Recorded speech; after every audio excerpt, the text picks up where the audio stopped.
Hola, bienvenidos una vez más a Operación Crimen. Hoy hablaremos de un caso que conmocionó a todo el país. Se trata de Freddy Castellanos, un docente de 36 años que trabajaba en el Jardín Infantil Canadá, ubicado en la localidad de San Cristóbal, acá en Bogotá. Castellanos habría sido contratado a inicios de este año 2025 para encargarse del cuidado y educación de niños entre 2 y 3 años de edad. Sin embargo, nadie se imaginó que este hombre podría causar tanto daño tanto a los niños inocentes como a sus familias.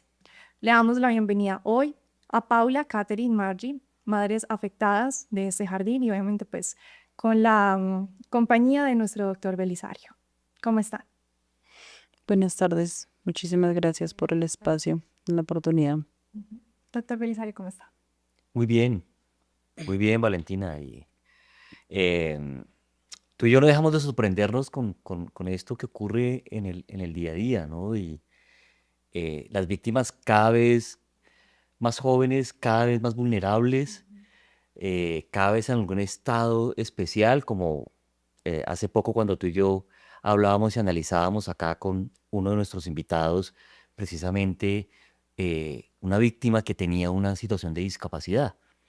Pero acá sorprende la edad de los menores, o sea, niños y niñas entre los 2 y 5 años de edad más o menos, muy chiquitos, y que tengan ya a esa edad el riesgo de tener un predador, pues perturba, sorprende.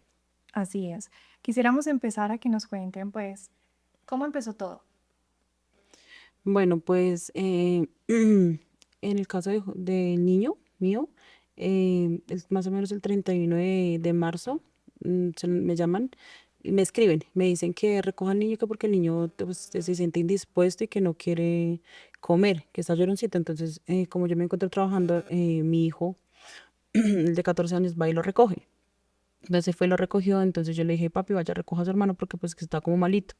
Él fue y lo recogió en el jardín y se lo entregaron, pero el niño no le entregaron ropa de cambio, nada. O sea, al niño le entregaron con ropa, otra ropa que no era la que él llevaba, pero pues al hermanito no le entregaron nada de lo que él había llevado. El niño se lo lleva para la casa, entonces él me llama y me dice, mami, el niño no tiene daño de estómago, el niño está duro. Entonces yo le digo, papi, pregúntele qué le pasa. Entonces él le pregunta, entonces él le empieza a preguntar qué le pasaba, ¿no? Entonces él le dijo que el profesor le había tocado la cola, ¿sí? Pero pues uno de pronto no pensó que tocarle la cola en el sentido de abusar de él, sino de pronto de limpiarlo, de pronto de haberlo cambiado porque no lo entregaron cambiado. Desde ahí empezó, o sea, como el calvario del niño conmigo en la casa. El niño ya no quería que le tocara a uno sus partes, lloraba, decía, por favor, no me lastimes, un proceso para hacer del cuerpo, no quería, yo en algún momento, nunca se me va a olvidar, lo senté en la taza y le fui como así como a lubricar la colita como con aceite de olivas y él me jaló el cabello así y me dijo, no, no, por favor, no me vas a hacer daño. El niño sudaba, no, en fin, o sea, el niño fue, o sea, parte de como de ese abuso que él tenía diario en el jardín, o sea, él lo reflejó, pero pues yo nunca me di cuenta, ¿sí?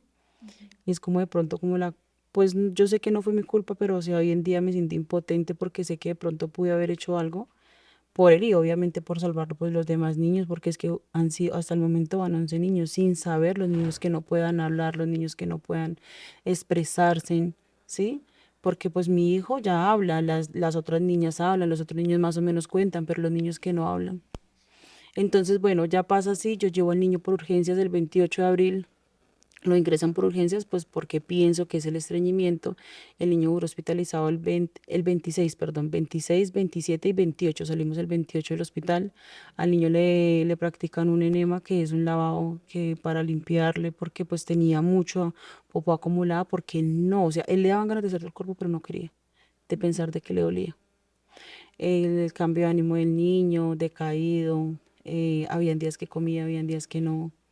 Entonces ya ahorita que ya sabemos de dónde viene esto, la raíz de todo esto, es lo que lo marca a uno como papá. Y lo que le duele a uno como papá y los hermanos también están. Mi hijo, por ejemplo, mi hijo de 14 años se culpa. Y dice, mami, esto yo me siento culpable porque debimos haberle puesto cuidado al niño, ¿sí? Pero pues lastimosamente es lo que le duele a uno y lo que no nos han dado respuesta hay más gente involucrada porque el niño a medida de que ha venido pasando todo esto, el niño ha venido contando y han venido saliendo cosas a la luz que yo digo, son cosas horribles, desgarradoras, cosas que le duelen a uno. Y llegó un niño de 3 años, ¿de dónde va a sacar tanta cosa que le pasó en ese jardín? Uno como papá, ¿qué va a pensar de que a su hijo le va a pasar esto en un jardín? O sea, es algo que uno nunca se esperó ni nunca se espera y es algo que duele mucho. Cuando Margie crea el grupo, y lo reitero y siempre le doy las gracias a ella porque donde ella de pronto no hubiera tomado esa alerta, de pronto nosotras estuviéramos confiadas de que nuestros hijos estaban bien en ese jardín. Cuando ella da en el grupo que su hija fue abusada por este señor, automáticamente yo entré en shock, me jalaba el cabello, gritaba, pataleaba, pero o sea, yo decía, yo tengo que saber qué le pasó a mi hijo. Hablo con el niño y el niño también empieza a contar. Que sí, entonces él primero no quería contar porque tenía miedo. Entonces él tiene mucha confianza con mi hermana Vanessa. Entonces él le empieza a decir a ella que, ella le dice que tranquilo, que no se preocupe, que ella lo va a cuidar, que ella lo va a cuidar. Y esa era una de las palabras que Juan José recalcaba. ¿Quién me cuida? ¿Quién me cuida? Y eso es como lo de uno como mamá, porque nunca lo cuido. O sea, me siento que de pronto no lo cuidé en el momento que era así. Y él siempre me decía, cuando lo llevamos al jardín, ¿quién me cuida? ¿Quién me cuida? Pero yo nunca me imaginé el por qué. Y esta mañana cuando lo levanté para llevarlo al médico también, él pensó que yo lo iba a llevar al jardín y empezó a gritar, ¿quién me cuida? Entonces, él está mal, en ese momento él está mal psicológicamente y obviamente nosotros también. Cuando yo me entero de esto, el 2 de mayo, yo automáticamente inicio la ruta. Cuando yo inicio la ruta, de una la gente de la SIJIN me llama. Señora Paula, nos enteramos que hay otra denuncia por este jardín, ya va otra denuncia. Le dije, ¿qué pasó con esa denuncia? ¿Por qué no? No, es que Bienestar no se ha reportado ni nada. O sea, Bienestar en este momento, hasta el sol de hoy, no ha dado o sea, simplemente lo que nos dijo la directora esa vez allá en la reunión de papás, que estuvimos fuera del jardín y nada más. No sabemos nada más de ellos, no sabemos nada de la asociación, no sabemos nada. Lo único que sé es que Bienestar se reportó el día sábado, después del martes que ella hizo la denuncia, y se reportó el día sábado. De resto no sabemos si la asociación dio la cara, los profesores no nos dieron la cara, la coordinadora tampoco. Nadie nos da explicación de qué pasó con nuestros hijos, qué vivían nuestros hijos en ese jardín, qué clase de docentes había en ese jardín, qué clase de personas estaban a cargo de nuestros hijos.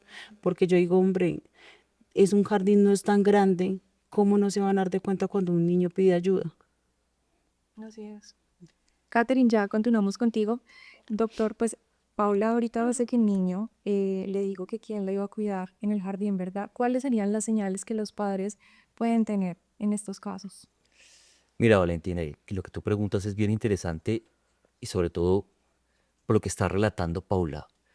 Primero, si un niño te dice es que un profesor me ha tocado, me está tocando la cola, yo debo identificar con el niño, con la niña que entiende por cola. Lo digo por lo siguiente. Yo he tenido niñas en especial que le dicen cola a la vaina y uno tiende a pensar por el niño. Es un error. Hay que preguntarle al niño, dime dónde está tu cola o qué entiendes tú por cola. Señálame la cola. Las niñas a veces señalan la vagina, o sea, fue un tocamiento evidentemente libidinoso. En ese tocamiento con el niño, pues hay que indagarle mucho más cómo fue ese tocamiento, qué le decía mientras lo tocaba, sí, la sintomatología, fíjate que empieza a desarrollar el niño y que después con su poco lenguaje empieza a contarte. Y no es para que te sientas culpable, Paula, porque yo sé que ese es como el primer sentimiento, la primera emoción que se puede sentir de por qué no me di cuenta antes. Primero porque no es tan fácil. Tenemos agresores que son lo suficientemente astutos. Fíjate, el grupo de niños acá, la victimología, son niños que tienen poco lenguaje o todavía no han desarrollado el lenguaje precisamente porque no es el momento de desarrollarlo. Su cerebro todavía está muy incipiente en un área o en las áreas del lenguaje para tener el vocabulario suficiente y decirlo. Por eso lo muestran mucho más a través del dibujo, a través del juego, a través de la conducta y a través de la fisiología. Orinarse en la cama, sí. No poder evacuar en algún momento o sentir dolor al evacuar, el dolor que le puede generar precisamente esa actividad, son de alguna manera señales que si uno ya las identifica, primero hay que reconocerlas, porque uno no puede identificar nada que no reconozca. em, que cuando uno ya las reconoce, pues las puede precisamente identificar. Pero fíjate cómo se van revelando, se van filtrando, Valentina. Es decir, nosotros hemos dicho en este programa muchas veces que el crimen perfecto no existe. Y yo soy un convencido de eso. A mí la vida, la experiencia, el conocimiento me ha enseñado eso. Por más que este individuo haya sido lo suficientemente manipulador, que haya amenazado a los niños, sí, que les haya hecho jurar, prometer, que no dijeran nada, pues su cuerpo revela cosas.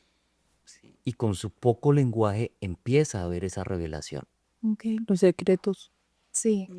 Catherine, ¿qué pasó con tu niño? Bueno, en mi caso de mi niña, ella el, an- como el 8 de marzo ya comenzó a manifestar que no quería ir al jardín.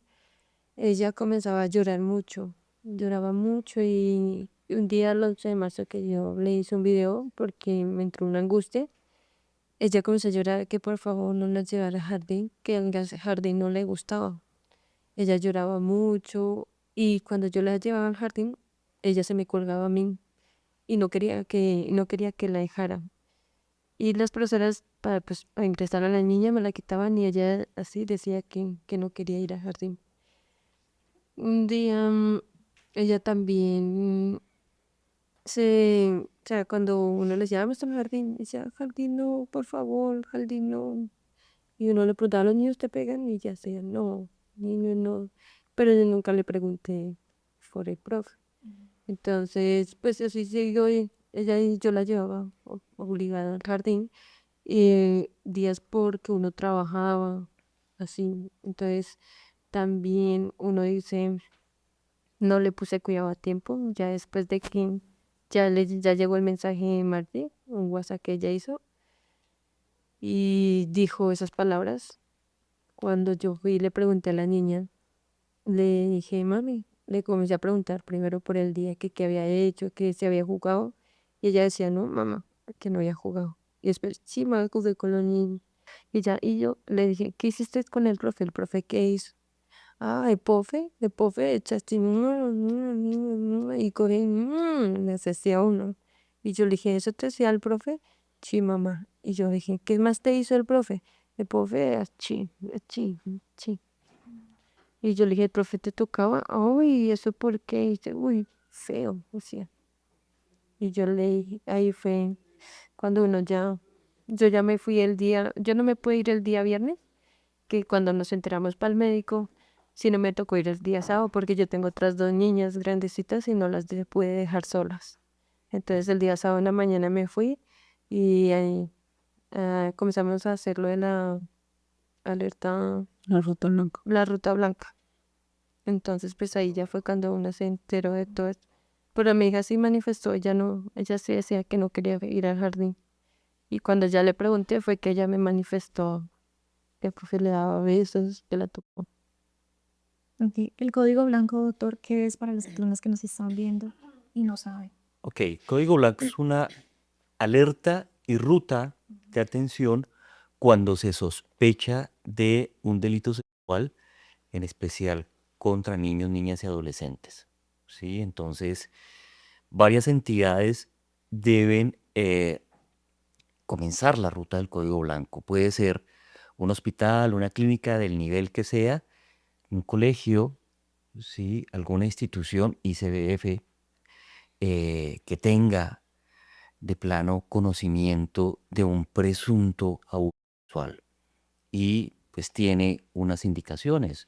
eh, Llevar a la víctima a un examen de clínica forense que puede ser realizado por ese mismo hospital o en medicina legal, de una entrevista forense por personal especializado de la Fiscalía General de la Nación, por una valoración psicológica o psiquiátrica forense, dependiendo del caso, realizada también por un perito de medicina legal, Eso es básicamente lo que da la ruta.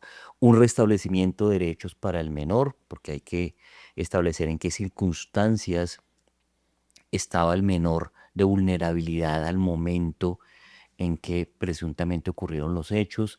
Todo eso hace parte de la atención integral del niño, niña y adolescente que va amarrado a la denuncia. Es importantísimo que se haga la denuncia precisamente para que esa ruta tenga sentido. Doctora, afortunadamente estos chiquitos hablaban. ¿Qué pasa cuando los niños no hablan? ¿Cuáles son las señales que ellos pueden dar? Varias, Valentina. Señales fisiológicas, señales de conducta. Una señal de conducta puede ser un comportamiento hipersexualizado. Tú me haces recordar que yo tuve hace unos años una niña, tenía 3 años, y ella se masturbaba con las puntas de las mesas que encontraba. Ese comportamiento es atípico. Eso me está diciendo algo. Eso no es lo que tú esperas de un niño, ni siquiera es en una situación lúdica. Entonces, esa es una señal. Los dibujos, los niños empiezan a hacer cierto tipo de dibujos, en especial dibujos sexualizados o dibujos muy agresivos o dibujos con formas fálicas, em, dificultades para dormir o pesadillas recurrentes o hablar sobre temas de tipo sexual. em, Ahorita detrás de cámaras, precisamente, Paula, tú nos contabas algo que a ti te llamó la atención con relación a tu hijo. Quiero que nos des esa relación con los dedos. Cuéntanos eso, por favor.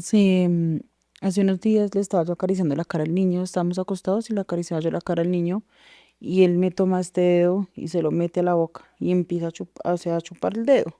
Entonces yo me quedo así, yo le digo, no amor, esto no se hace. ¿Por qué haces esto, papi? Y él simplemente saca el dedo con esa manito, me saca la mano y agacha la cabeza. Entonces yo le digo, está bien, amor, no pasa nada. Tienes que contarme por qué estás haciendo eso, Juanjo, esto no se hace. Entonces el niño me dice, es que el profesor me metía el dedo a la boca y él se metía mis dedos a la boca. Entonces yo digo, y es lo que hablamos, Kate también nos comentaba, pues me comentaba también algo que también lo que su merced acaba de decir, que era como sentir cosas con la silla. Y Kate me escribe y me dice, la niña también está haciendo eso. Entonces es donde nosotras como mamás decimos, este tipo que hacía con nuestros hijos, o sea, hasta qué punto llegó él con nuestros niños. Y en dónde estaban, o sea, es lo que yo digo, hombre, en dónde estaban todas las profesoras en este momento cuando estos niños necesitaban de ellas. Margie, en tu caso, ¿qué le ocurrió a tu niño? Mi niña me dice el lunes, o sea, ella ya venía con comportamientos sobre la primera, segunda semana de marzo, de que ya no quería volver al jardín y ella pataleaba. Y yo también inconscientemente buscaba excusas tontas para no llevarla porque uno ya sabía que algo estaba mal, o yo sabía que algo estaba mal, pero yo no lo asocié nunca a un eso. Yo lo asociaba a que de pronto los compañeros le pegaban, le daban la comida de mala manera. Pensé en un momento en comprar cámaras pequeñitas y metérselas en la maleta para saber qué era lo que pasaba, pero al mismo tiempo, vamos media hora tarde, bueno, no vayamos al jardín. Decía que la niña estaba enferma para no llevarla todos los días. Ese lunes, la noche anterior, el 27 de marzo es un domingo, la niña está dormida y tiene pesadillas. Las pesadillas, ella dormía la primera vez que me habla y me dice, quítese, quítese, hállase, hállase. Entonces yo le pregunto, ¿quién te está molestando, amor? Pues obviamente está dormida, no me va a responder. Por esa razón, yo no la llevé al jardín ese lunes 28. La dejé donde mi mamá, inventé que estaba enferma. En la noche la recogemos y pues voy con los niños para la casa. Cuando en un momento entre juego y juego, la niña dice, mamá, beso, pofi acá, y se señala la boca. Entonces pues yo me quedo y le pregunto otra vez, ¿cómo así, amor? Sí, mamá, beso, pofi acá. Mi hijo mayor, pues es mayor, pero también es chiquitín, entonces lo mando para su cuarto y nos quedamos solo los tres, mi pareja, la niña y yo. Mi reacción fue dibujarle el croquis de un dibujito, de un cuerpito, y le digo, bueno, amor, mira, estos son tus ojitos, tu boquita, tu pechito, la colita, tu parte íntima, muéstrame dónde más te ves el profe. Mi pareja empieza a grabar. y ella dice, empieza a pegarse ella misma en la cola. ¿Dónde te ves al profe? Acá y acá, colita. Yo a ellos, basando en lo que tú decías hace un momento, desde que me empiezan a coger conciencia, yo les enseño las partes del cuerpo y la importancia de que nadie tiene que tocarle sus partes íntimas y que si alguien lo va a hacer, ellos tienen que gritar y gritar muy fuerte. Es lo que yo a ellos les enseño. Entonces ya en ese momento yo intenté tener la calma, pero pues en ese momento ya yo no pude tener la calma. El video se lo enviamos a la madrina de mi hijo, que es enfermera. Ella se lo envió a una psicóloga donde trabaja y se active en el código blanco. Empezamos a llamar al 123, al 141, y yo veo que en ese momento llega una policía, un motorizado. Me voy corriendo, ellos entran, la niña les confirma lo mismo y nos remiten al hospital donde se activa efectivamente la ruta. El martes, sobre las 8:30, 9 de la mañana, ya la ve psicología y trabajo social, donde corroboran el abuso de la niña. Adicional a eso, la niña les dice que todo sucedía en el baño, que en el baño la acostaba, le jugaba con unas pepitas y le besaba sus partes íntimas. Se comunica un investigador de la SIJIN conmigo porque necesitábamos los datos de él, porque pues nosotros no sabíamos nada de él, nosotros solo sabíamos que se llamaba Freddy, nosotros no sabíamos nada de él.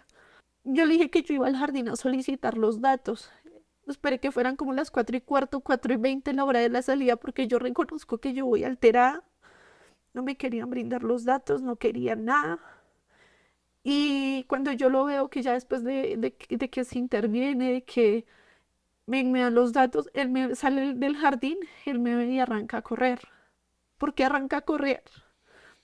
Porque cuando yo le estoy pegando y le estoy gritando enfrente de todo el mundo que él es un violador, porque él no se defiende, porque no hace nada. Si usted es inocente, usted ve que llega la policía y dice, esa señora está loca, diga algo, él no decía nada, él solo esperó a que lo esposaran y ya. Si se supone que él estaba desde ese momento suspendido, ¿qué hacía él al día siguiente, que era un miércoles, y el viernes, porque el jueves fue festivo, recibiendo y entregando niños? ¿Cómo es que el jardín tiene esa negligencia? ¿Cómo es que no ponen en conocimiento de eso de bienestar familiar? Y dicen que lo de mi hija es un caso confuso porque es una niña de 3 años. Van a poner en duda lo de la niña.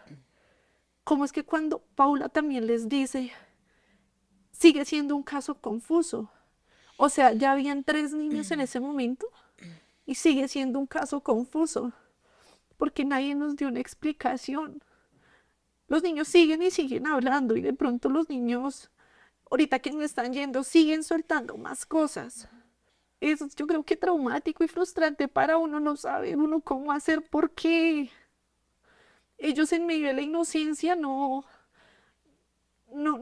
sé, solo hablan y como que expresan lo que ellos estaban pasando y lo que estaban viviendo. Tienen tocamientos indebidos. No es obviamente acorde a la edad ni nada, y los niños pues ahorita uno dice que es un proceso, pero no es un proceso fácil, no es un proceso donde el apoyo de nosotras seamos solo nosotras, donde sigamos, los niños cuenten, por ejemplo, un tal juego de unos zombies. ¿Y en qué consistía este juego? Que él los sentaba en fila, él se bajaba el pantalón y les pasaba el hombro por la cara a los niños.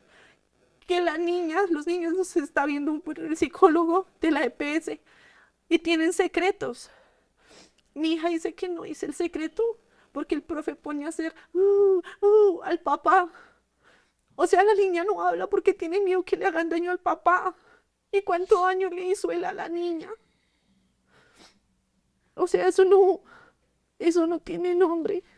Margie, ¿tienes el dibujo para que el doctor lo pueda analizar? Tenemos incluso la niña hizo el dibujo el primer día y hizo un dibujo hoy, ayer. Con- Míralo.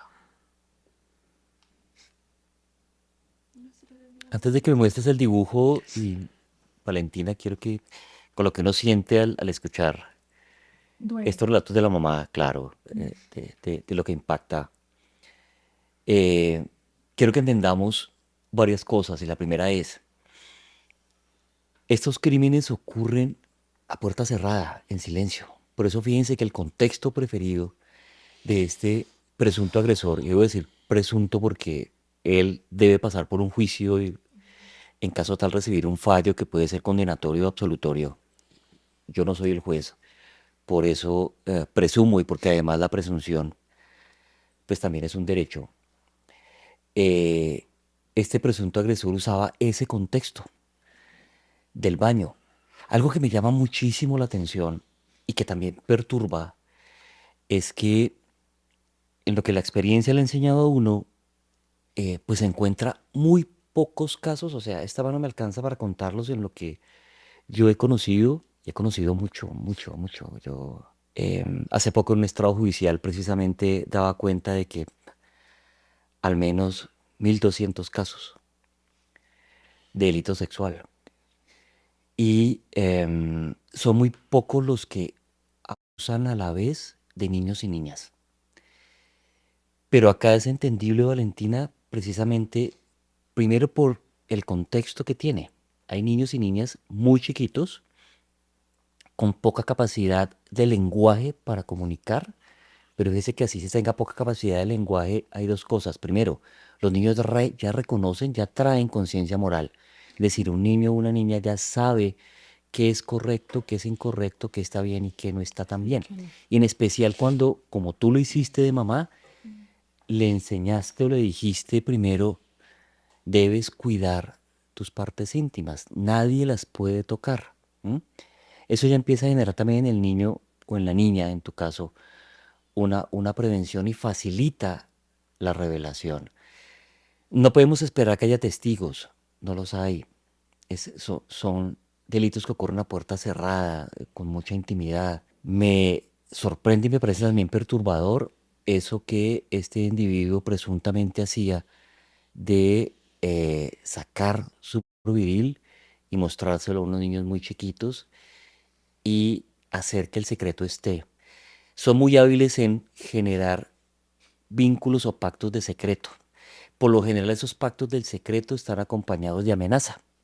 Y la amenaza es si voy a matar a su mamá o voy a matar a su papá o le voy a hacer algo muy feo a su hermanito o hermanita porque él sabe que tiene hermanitos o hermanitas y desde esa perspectiva se aprovecha para tener ese, esa ventaja manipuladora sobre los menores. ¿M?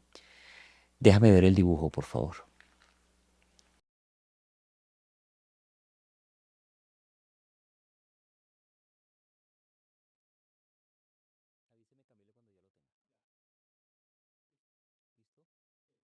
Ok. El dibujo es una forma de lenguaje en los niños, de comunicación, de expresión, de tiempos inmemorables. Ha habido científicos como Goodenough que empezó a estudiar no solamente lo que cognitivamente puede reflejar el dibujo de un niño a esta edad. ¿Sí? ¿Qué edad tiene tu hija? 3. ¿3? Sí, señora. A los 3, 4, 5 años, sino también emocionalmente que expresa.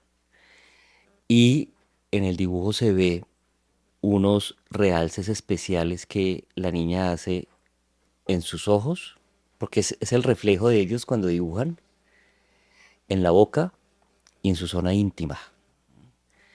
Estamos hablando de posiblemente cosas que a ella le generan ansiedad, que vio, que sintió en su boca y que pasaron en su zona íntima. ¿No? Em, y sin duda, pues puede ser un elemento que se puede utilizar dentro de la investigación que se está haciendo, más la valoración que haga un perito, psicólogo, psicóloga especializado en trabajar con niños y que acompañe esto de el relato que la niña pueda estar dando. Además de los besos que le daba el profesor en la boca, ella te dijo cómo eran, si eran besos con lengua, si eran besos sin lengua, ¿qué te dijo?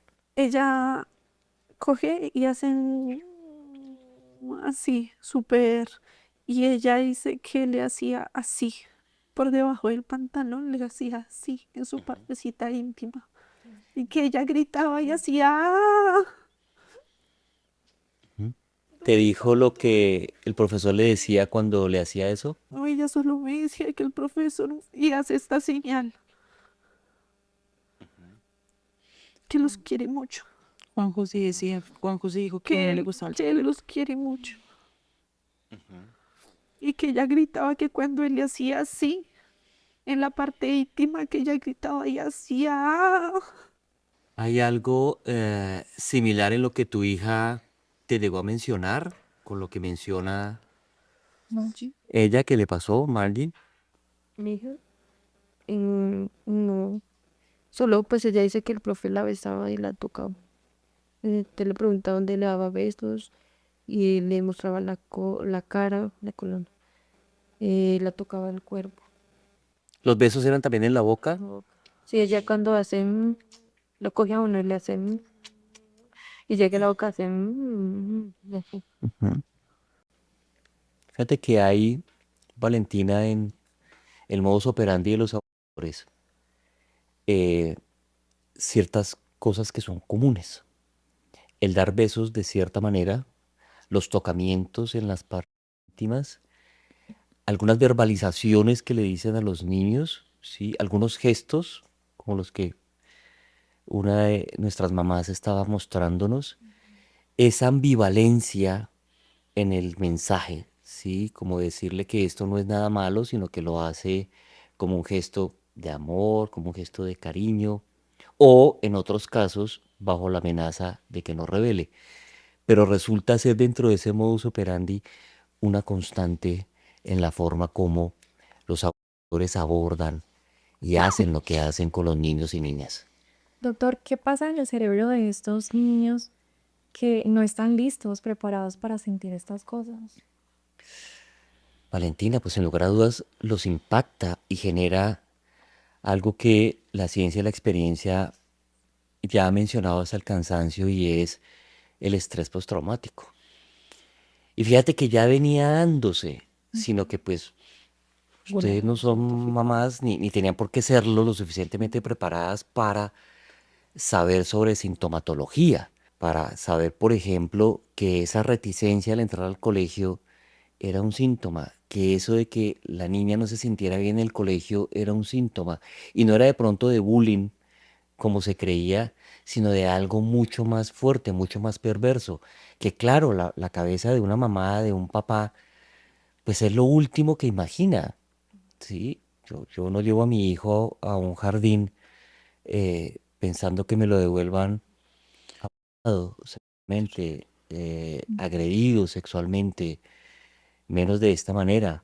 Por eso no es tan fácil de concebir y no es tan fácil de creer y de admitir en un momento determinado. Pero en la mente del niño o de la niña pues va a generar temores, va a generar unos comportamientos inadaptados a nivel de la alimentación, a nivel del sueño, a nivel de ansiedad.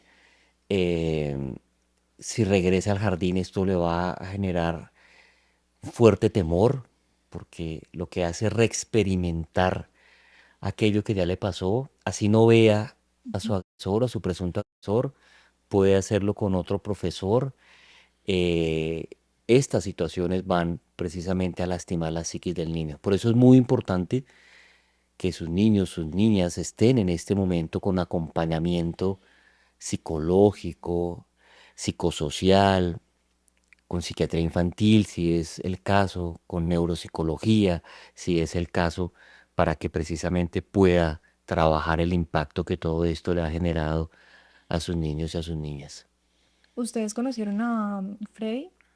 ¿Lo presentaron en el jardín?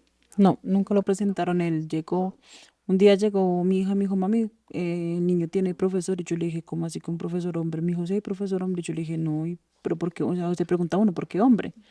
Entonces yo le dije a ella que exigiera pues el cambio de curso. Y a ella le dijeron que no, que era que tenían que esperar a la reunión extraordinaria y hacer un documento para poderlos cambiar de curso. Pero nosotros nunca nos dijeron, él es el docente del grupo prejardince, nunca. O sea, nosotros nos presentaron una docente el día de la reunión de ingreso al jardín a los niños, pero nunca salió dentro de un momento a otro. Y así se quedó y ahí quedó.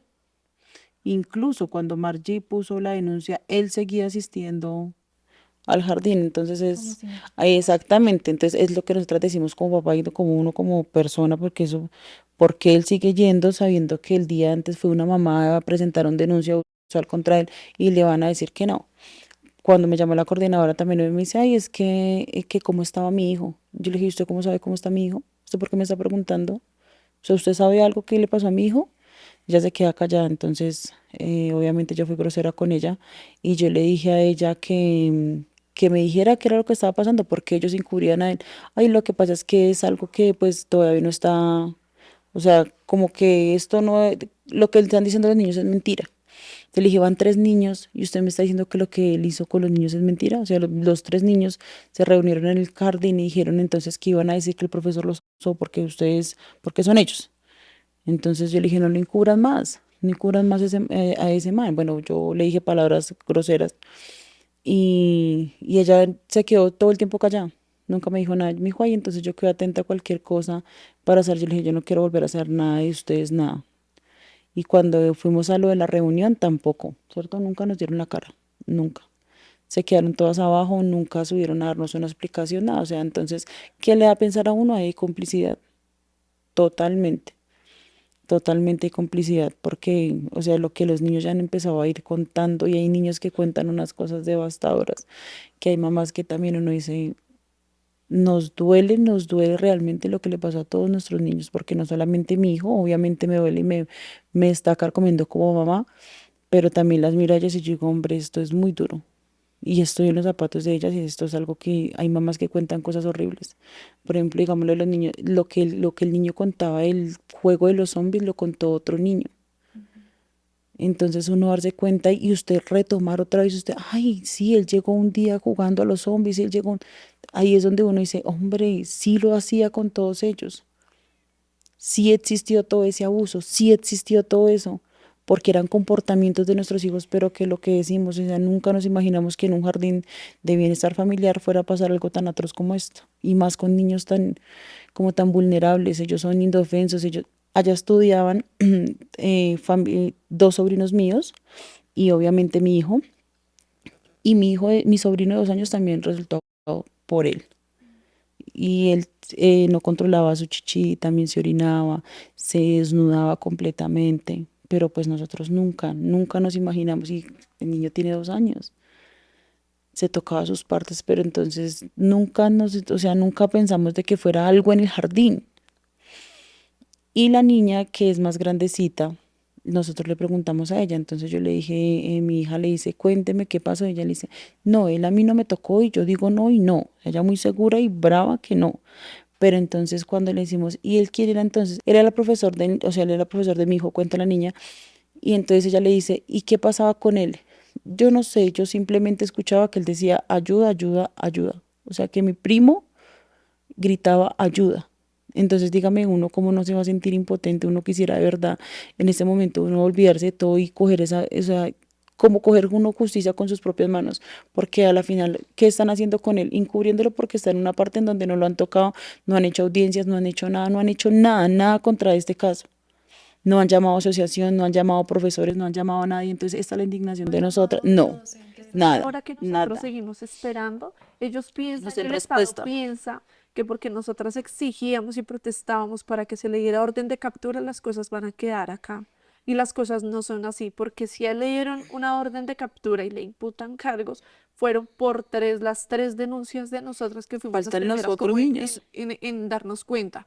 Pero ya son 11 niños. Los niños no solo están diciendo los de los sino también están diciendo que les pegaban, que las profes les pegaban.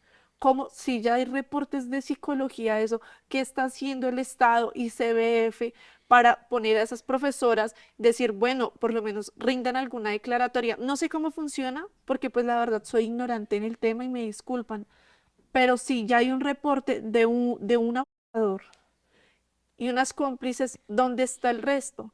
Allá él está guardado, pero él está custodiado, o sea, él ahorita está bien. ¿Dónde está de verdad la justicia de acá? De 8 a 16 años no es una condena para un tipo como esos. y en 8 o 16 años que él salga a hacerle más daño a los niños. ¿Dónde está de verdad la justicia de este país?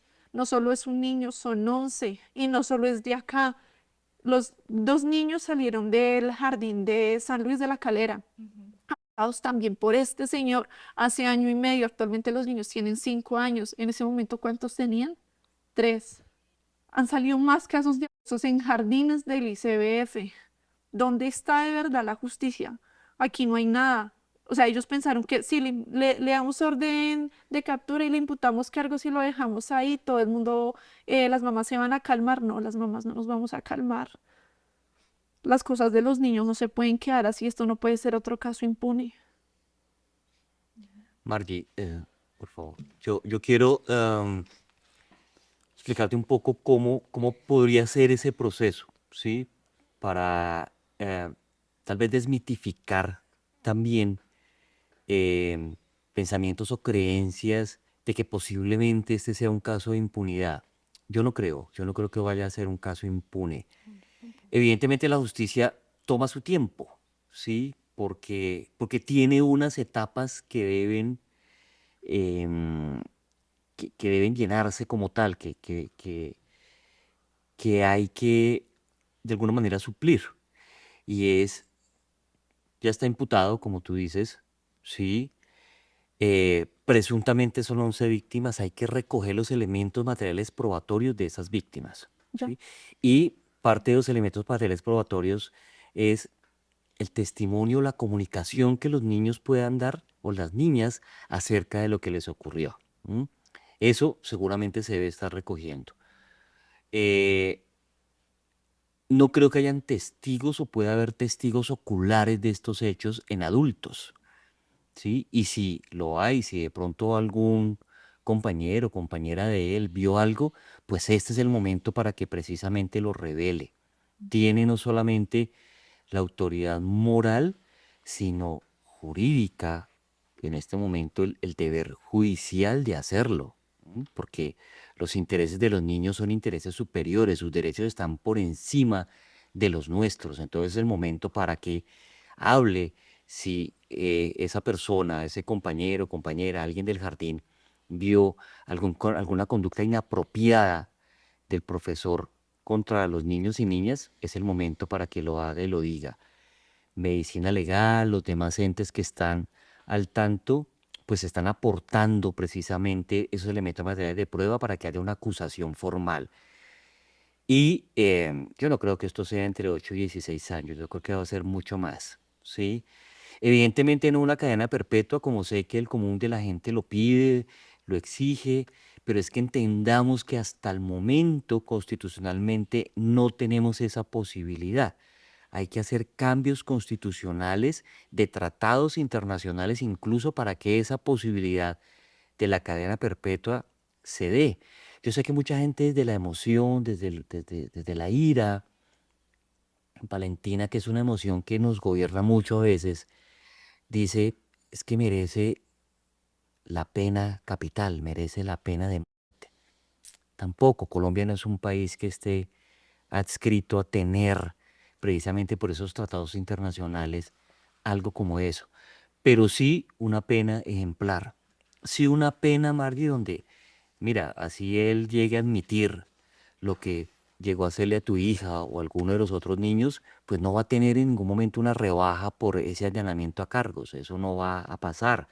Tampoco va a pasar su condena en casa, ¿sí? Ni en una guarnición militar, ni no. Tiene que ser de manera intramural, la tiene que pagar como tal y además hay otras situaciones de resarcir el daño, bueno, otras cosas que vienen posteriores a la condena y a que él haya sido vencido en instancias subsiguientes, por ejemplo, una apelación, ¿sí? Una casación en caso de que llegue allá. eh, pero el proceso está. Yo sé que se espera que parezca ser tan lento, pero yo sé que está. Y mucho más porque ustedes lo revelaron, porque ustedes están atentas a que esto no vaya a quedar impune, porque precisamente la sociedad que las acompaña o que las acompañamos, pues también deseamos que la justicia opere de la forma en que debe operar y cumpla con lo que debe cumplir. Entonces, eso es básicamente lo que se espera. ¿Ustedes han recibido apoyo de instituciones? ¿El ICBF les ha dicho algo? No. Ellos en algún momento quisieron como rehacer, como decir, ay, sí, aquí estamos para lo que necesiten, pero pues a la final nunca, ni tampoco lo queremos porque pues lo tenemos claro que eso y nada es lo mismo. La ayuda de ellos, eso, pero que nos pueden ayudar ahorita cuando nosotros necesitamos era que estuvieran pendientes de nuestros hijos, que hicieran un seguimiento adecuado, que contrataran gente o sea, hombre, ¿cómo van a contratar un hombre para cuidar niños de 3 años? Entonces, cuando lo debieron hacer, no lo hicieron y pues ahorita nunca, o sea, desde el día que la directora se dirigió al jardín, desde esa vez no volvimos a saber, pues no volvimos a tener contacto con ella ni nada, ni a llamarnos, ni nada. Antes incluso Bienestar Familiar estaba amenazando a mamás que si no hacían, digamos, el código completo, les iban a quitar los niños. Y entonces todas de Paula, Margie, mire, y yo de una vez empezamos a llamar, pero ¿cómo se les ocurre? Pero mire, ¿cómo van a hacer esto? Tal mamita está en tal hospital, o sea, una negligencia total, total, por todo lado que usted lo quiera ver. Ellos se vienen a persona una vez que ya todo está en medios, que ya hay un escándalo público. En el momento que suceden las cosas, que solo son 3 niños los que están necesitando, los que ya fueron vulnerados y confirmados, en ningún momento se manifestó. La directora salió a decir que ya se había comunicado con las mamás y nos estaba brindando acompañamiento, cosa que nosotras salimos a desmentir y dijimos, a esa señora no la conocemos. Esa noche ella se presenta en una velatón y ahí es donde le decimos, pues primero que todo, mucho gusto. Nos quieren brindar ahora sí un acompañamiento, pero un acompañamiento a nivel público, rodeado como de 5 o 7 cámaras, eso no es un acompañamiento. Ahora nosotros como papás, ¿cómo vamos a confiar en una institución donde sabemos que tiene culpa porque que ellos salgan a medios a decir es que es un contrato tercerizado?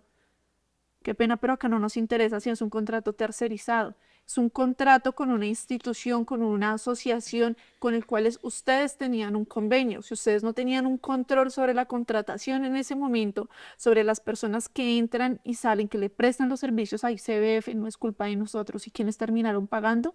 Los niños, por negligencia de ICBF. Ahora nosotros, ¿cómo vamos a confiar en una institución que nos dice que le va a brindar el derecho al restablecimiento de derecho a la salud mental a los niños? Claramente, y fue una de las mamás que salió a decir, no, porque la salud mental, como ustedes ya se la vulneraron, nosotras vamos a acudir al psicólogo de confianza, sea por parte de la EPS o particular, que para nosotros esté bien. ¿Ustedes qué necesitan? Como el día que nos dijeron en el restablecimiento de derechos de los niños, tráigame soporte de psicología y soporte de que el niño está asistiendo a consulta de medicina general o pediatría. Eso es lo que se les va a presentar. Ellos necesitan soporte, no se les está vulnerando ningún derecho a los niños. Que claramente nosotros en el sentido en el derecho de la educación no nos sentimos capacitados ni en la confianza para soltar a los niños de nuevo y no los vamos a enviar todavía al jardín. Y creo que estamos en toda la autoridad nosotros de decir hasta qué momento podemos enviarlos y eso va con ayuda de un tratamiento psicológico. Porque ellos también, lo que su merced decía ahorita, soltarlos de un momento a otro también les va a generar más traumas, como más miedos, y la idea es empezarle a mitigar los miedos que ellos ya tienen, que tienen incluso con nosotros. Porque hay niños, en el caso de la mía, no quiere que uno la acompañe al baño, y uno la acompaña y hállase. Son cosas pequeñas, pero que están ahí. Entonces, primero nosotras queremos tratar a los niños en casa con nosotros, pero sin bienestar familiar, porque una ayuda así solo por medios para nosotros es algo muy hipócrita. Y en mi caso, la psicóloga que mandaron de bienestar familiar le hizo el croquis a la niña y le decía a la niña que señalara. Primero señala donde el profe te cogió, te tocó. Entonces la niña ya iba a señalar y ya iba a señalar sus pantallas íntimas y le cogió y le dice, yo lo tengo en un video, pero le dijo, no, Mara, solo donde el profesor te tocó. O sea, me intimidó a la una niña, la niña que va a hacer. Es qué confianza uno tiene de dejar de que un psicólogo de ellos es incompetente, porque se lo dije a la directora, le dije, todos son incompetentes, todos los que trabajan en ese gremio de bienestar familiar son incompetentes, porque cómo van a mandar una psicóloga que se supone que va a ayudar a la niña con todo lo que le pasó y le va a decir, no, tiene que señalar donde el profesor. Entonces la niña se retracta y mejor no lo hago porque esta señora está como brava. Entonces yo se lo dije a ella, yo en posición de mamá, donde yo hubiera visto eso, pues yo le pego a la psicóloga, porque es que como viene a ayudarme a mi hijo y me lo va a terminar o sea, de esto, ellos están ahorita en un choque bastantemente que ellos no entienden qué es lo que está pasando, ellos no le ven la magnitud al problema tan grave, o sea, para ellos esta gente, este profesor, porque digo gente, porque, o sea, uno sabe que había complicidad, porque es que en qué momento pasa todo esto y ninguno se va a dar de cuenta ni el aseador, ni el de la cocina, nadie.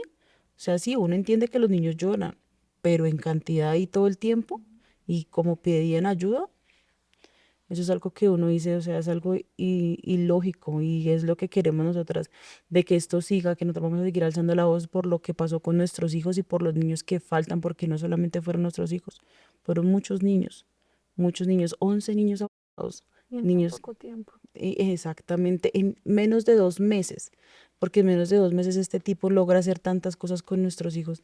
Imagínense en donde este señor hubiera durado más tiempo en un jardín o en los otros jardines donde él estuvo antes, no se sabe qué pasó, no sabe. Entonces ya poquito a poquito han ido saliendo a la luz los niños que han reconocido al señor como el Salvador.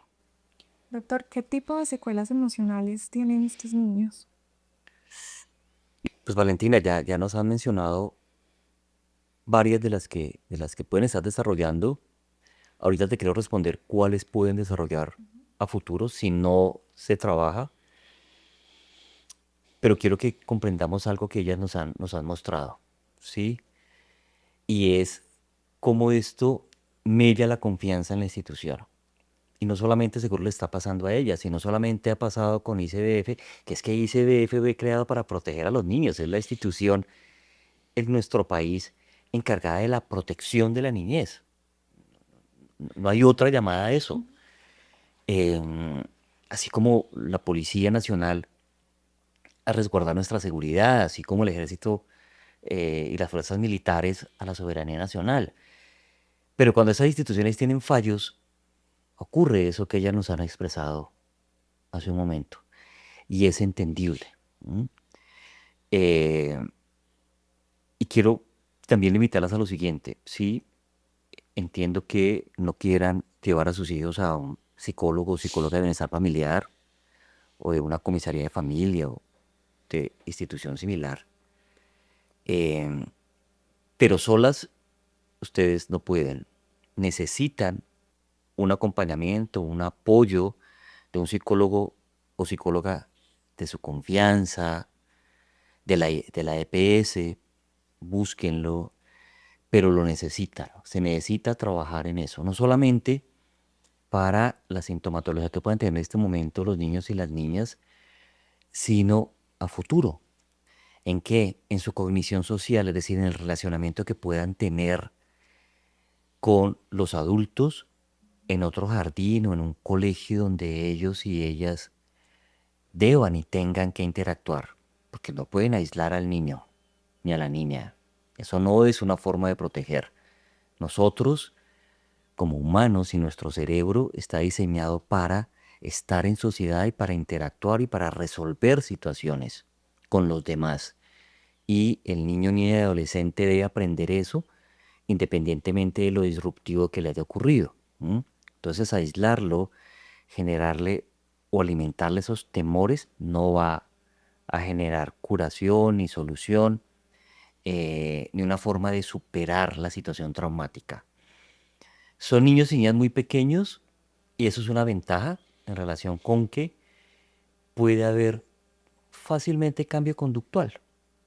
¿Sí? Es decir, el trauma no necesariamente les va a quedar para toda la vida, ¿sí? Porque si se trabaja bien con ellos, si se resignifica la situación, si se buscan contextos seguros, acompañados de afecto, de educación, de amor, de protección, van a ser funcionales, ¿no? No tiene esto por qué generarles a futuro em, pues un trauma como tal que sea incurable. No, no, y lo digo también con conocimiento de causa por el trabajo que tengo la oportunidad de hacer con víctimas, niños, niñas y adolescentes. Pero sí se necesita ese acompañamiento. Es decir, yo sola, mamá, papá y mamá solos, no va a ser suficiente para que trabajemos funcionalmente con nuestros niños y que ellos y con nuestras niñas y que tengan esa capacidad y ese acompañamiento lo suficientemente profesional para que superen la situación traumática. Van a necesitar ese acompañamiento. Catherine, tu hija también hizo un video. ¿Te gustaría que el doctor lo analizara? Un dibujo lo hice también el día de hoy. Hoy. Quiere- Ok. Es el dibujo que también van a ver en este momento en pantalla.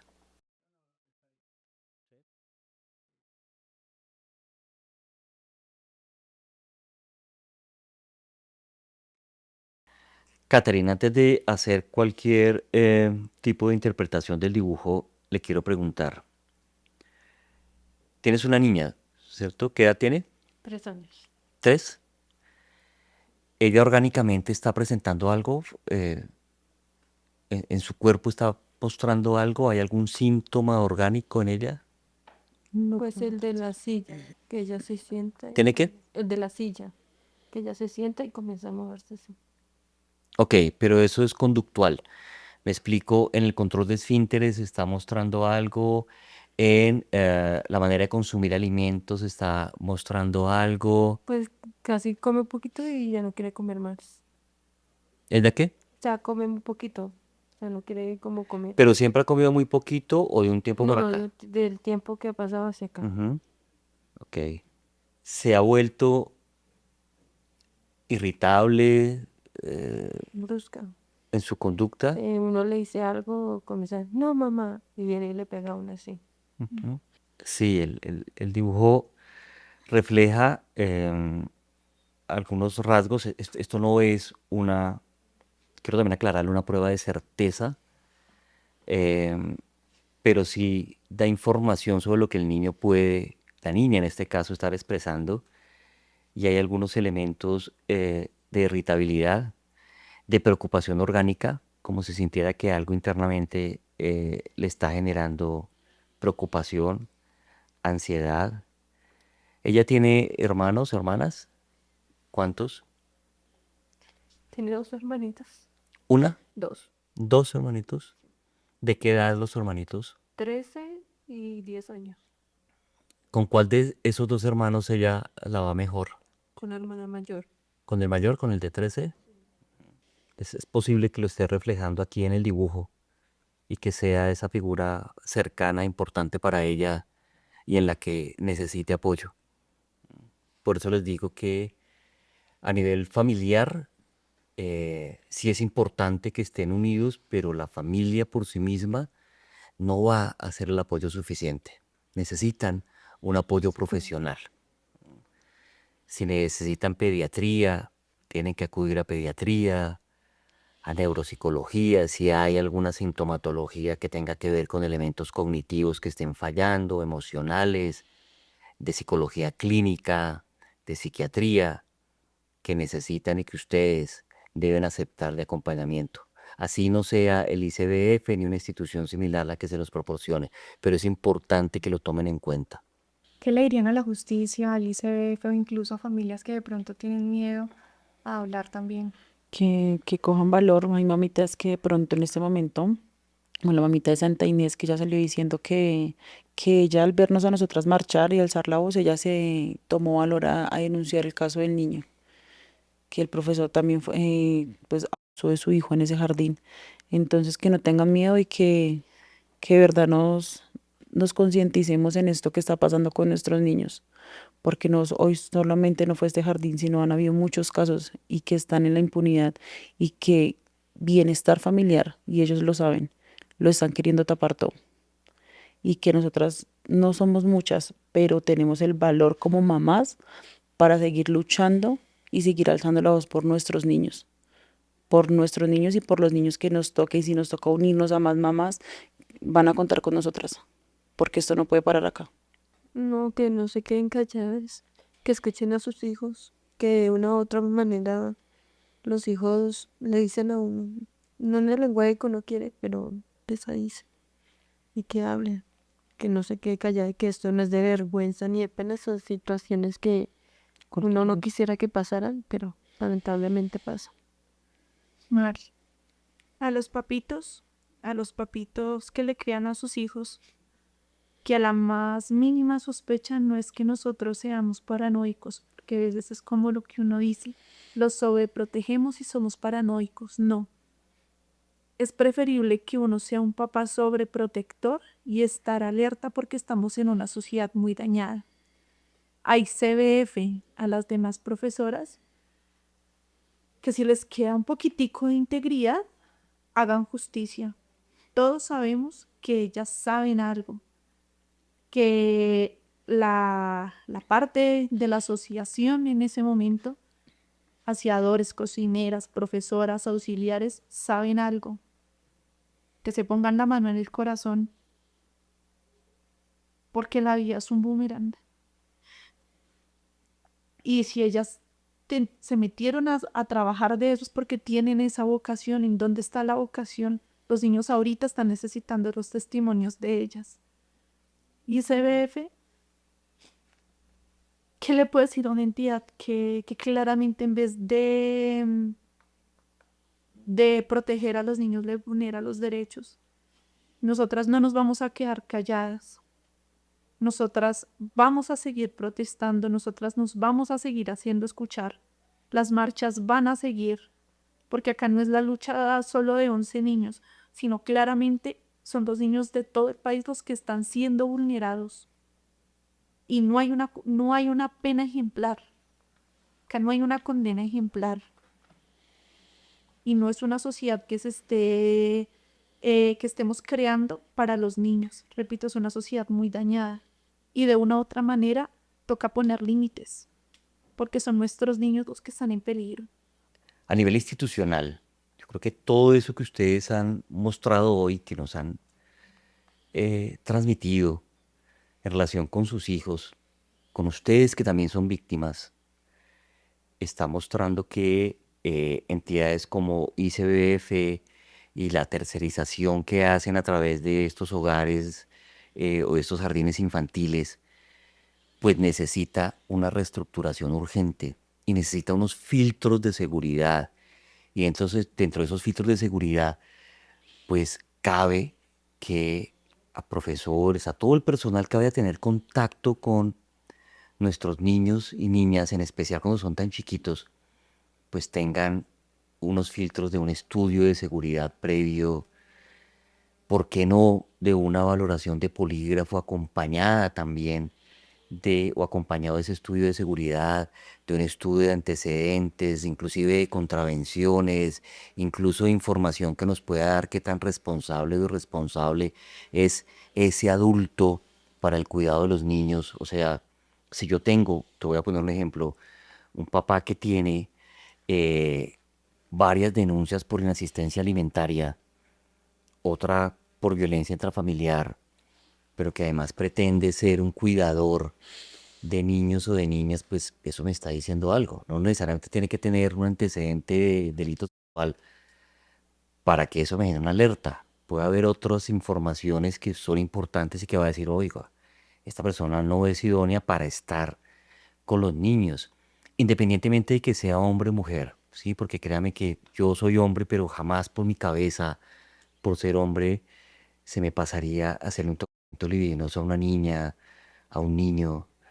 Hay unos elementos de personalidad y de estructura perversa que esa persona tiene y que pueden ser detectables si juiciosamente se hacen esos filtros. Pues lo sentimos mucho, estamos con ustedes y muchas gracias por haber aceptado nuestra invitación. A ustedes por la oportunidad, muchísimas gracias, Dios los bendiga. Yo soy Margie. Yo soy Caterina. Yo soy Paula. Yo soy Valentina Estupiñán. Yo, Belisario Balbuena. Para más contenido en exclusivo, síganos en todas nuestras plataformas digitales. Esto es Operación Crimen. Hasta el próximo capítulo.